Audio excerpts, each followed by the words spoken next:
करनाल जिले में रिश्वत के आरोप में दो तहसीलदार पकड़े जा चुके हैं, राजबक्स और अब निखिल सिंगला। इसके साथ साथ विक्रम सिंह डीटीपी को भी रिश्वत के आरोप में विजिलेंस ने गिरफ्तार किया। लेकिन हैरानी की बात तो यह है कि जो नहीं पकड़े जा रहे वह हैं शहर के भूमाफिया, यानी कि भूमाफिया पर आज तक विजिलेंस की जांच या विजिलेंस के रडार पर करनाल का भूमाफिया अभी तक नहीं आया। ताजा मामला करनाल के सेक्टर 16 का है। यहाँ के एक पुराने राइस मिल को तोड़कर अब बेशकीमती जमीन पर मार्केट और एक अवैध कॉलोनी विकसित करने की तैयारियां पूरी हो चुकी हैं और इस खेल में शहर में सत्ता से जुड़े कुछ नेता और इसके साथ साथ विपक्ष के कुछ नेता और कुछ अफसर भी मिले हुए हैं और यह सभी मिलकर बहुत ही सुनियोजित तरीके से इस मिल परिसर में अवैध कॉलोनी और मार्केट काटने की तैयारियां कर चुके हैं। यहाँ 70% से ज्यादा प्लॉट बिक चुके हैं और यह प्लॉट अभी इनके बयाने हुए हैं और कई प्लॉटों की रजिस्ट्री भी हो चुकी है, जिसे तहसील में उन जिम्मेदार अधिकारियों ने इस भूमाफिया का साथ दिया जो इस खेल में लंबे समय से भूमाफिया के साथ मिलकर जुड़कर काम कर रहा है। बताया यह जा रहा है कि कई रजिस्ट्रियां तो बिना एनओसी के ही हो गई और कई रजिस्ट्रियों की आड़ में पैसे का जो लेन देन किया गया वह पैसे का लेन देन भी ब्लैक में किया गया, यानी कि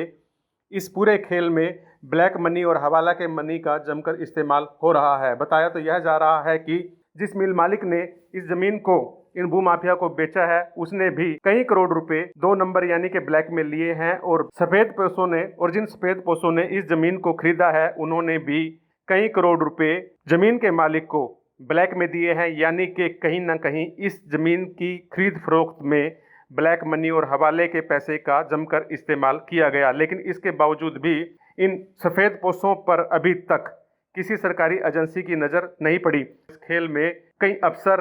कई नेता और कई नामचीन लोग शामिल हैं। यही वजह है कि अफसर पकड़े जाते हैं लेकिन इस भूमाफिया की तरफ विजिलेंस और जांच एजेंसियां अभी तक नजर उठाकर भी देखने। शहर के सेक्टर 16 के इस पुराने मिल की जमीन पर जो कॉलोनी विकसित हो रही है, जो अवैध कॉलोनी विकसित हो रही है, इस भूमाफिया के गठजोड़ में शहर के कई नामचीन लोग शामिल हैं और इस वजह से चूंकि इनकी पकड़ सत्ता में भी काफ़ी मजबूत है, इसलिए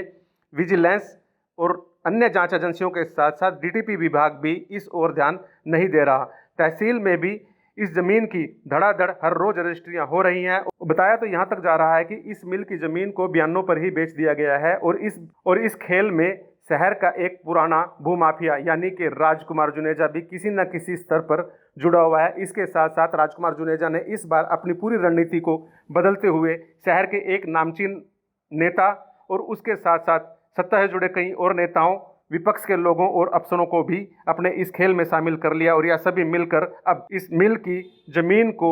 बेचकर करोड़ों के वारे नारे करने में जुटे हुए हैं। यहाँ पर लगातार हर रोज प्लाट कट रहे हैं, प्लाटों की रजिस्ट्री हो रही है, लेकिन ना तो तहसील और ना ही डीटीपी विभाग इस ओर ध्यान दे रहा है। बताया यह जा रहा है कि तहसील में इस मिल की जमीन की जितनी भी रजिस्ट्री हुई है, इन रजिस्ट्रियों में किसी पर भी एनओसी नहीं है, यानी कि डीटीपी ने इस जमीन की एनओसी जारी नहीं की। इसके बावजूद भी तहसील में रजिस्ट्री हो चुकी है या तहसील में रजिस्ट्रियां की जा रही हैं, लेकिन इन रजिस्ट्रियों को रुकवाने के लिए किसी भी स्तर पर कोई प्रयास अभी तक नहीं किए गए। यह अलग बात है कि करनाल की तहसील का कार्यभार देख रहे तहसीलदार मिस्टर सिंगला को विजिलेंस ने गिरफ्तार किया, लेकिन अभी तक विजिलेंस ने भी निखिल सिंगला की इस पुराने मिल की जमीन में हो रही रजिस्ट्रियों में उसकी भूमिका की कतई जांच नहीं की, यानी कि कहीं ना कहीं विजिलेंस ने भी इस मामले में अनदेखी की है। और यदि निखिल सिंगला की भूमिका की जांच होती तो पता चलता कि निखिल सिंगला ने करनाल के इस मिल की जमीन की कितनी रजिस्ट्रियां की हैं। यदि इन रजिस्ट्रियों की सिलसिलेवार जांच होती तो कई सारे तथ्य, कई सारे घोटाले सामने आ सकते थे, लेकिन विजिलेंस ने पता नहीं किन कारणों से इस ओर ध्यान नहीं दिया। इतना ही नहीं, जिस तरह से इस मिल परिसर की जमीन को बेचने का काम धड़ल्ले से चल रहा है, इससे यह लग रहा है कि शहर में लैंड माफिया पर सरकार की और प्रशासन की कतई कोई पकड़ नहीं है। लैंड माफिया को सरकार और प्रशासन का कोई डर नहीं है और यही वजह है कि करनाल में धड़ल्ले से मिल परिसर की जमीन को सरेआम बेचने का काम किया जा रहा है। यहाँ एक सोची समझी साजिश के तहत प्लॉट बेचने का काम किया जा रहा है। लोगों को बहकाया जा रहा है कि देर सवेर यह कॉलोनी नियमित हो जाएगी और लोग इस भूमाफिया के झांसे में आ रहे हैं। इतना ही नहीं, भूमाफिया ने कुछ अपने ही लोगों को यहाँ प्लॉट खरीदवा दिए हैं। इसके पीछे कोशिश यह है कि जैसे ही वह निर्माण करेंगे तो डीटीपी इस निर्माण को ढहा देगा और 2-3 बार इस तरह की कार्रवाई कर मीडिया में यह बात प्रचारित कर दी जाएगी कि डीटीपी गरीब लोगों पर कार्रवाई कर रहा है, यह गरीब लोग सरकार के वोटर हैं, और इस तरह का एक फर्जी माहौल तैयार कर इस कॉलोनी को भी वैध कराने का काम किया जाएगा या इस कॉलोनी में डीटीपी विभाग की कार्रवाई को रुकवाने का काम किया जाएगा, क्योंकि इस पूरी साजिश में कहीं ना कहीं डीटीपी विभाग और तहसील के कुछ जिम्मेदार अधिकारियों की मिली भगत है। इसलिए वह भी इस मौके की ताक में है कि कब यहाँ पर निर्माण शुरू हो और कब वह 1-2 निर्माण ढहाकर सरकारी दस्तावेज में अपनी मुस्तैदी को दर्ज कर इस पूरे गड़बड़ घोटाले को अंजाम दे सकें। बहरहाल इस पूरे घोटाले पर हमारी नज़र बनी रहेगी। हम इसी तरह से निर्भीक तरीके से यह मामले उठाते रहेंगे और हम आपको बताएंगे कि किस तरह से और कौन कौन लोग कब कब इस ज़मीन की रजिस्ट्री करा रहे हैं। द न्यूज़ इनसाइडर ने तहसील विभाग में इस मामले को लेकर एक आरटीआई लगाई है। इतना ही नहीं, द न्यूज़ इनसाइडर ने बयाने की कुछ कापियाँ भी जुटाई हैं और जैसे ही ये कापियाँ हमें मिलती हैं हम इनको पूरी तरह से सार्वजनिक करेंगे और बताएंगे कि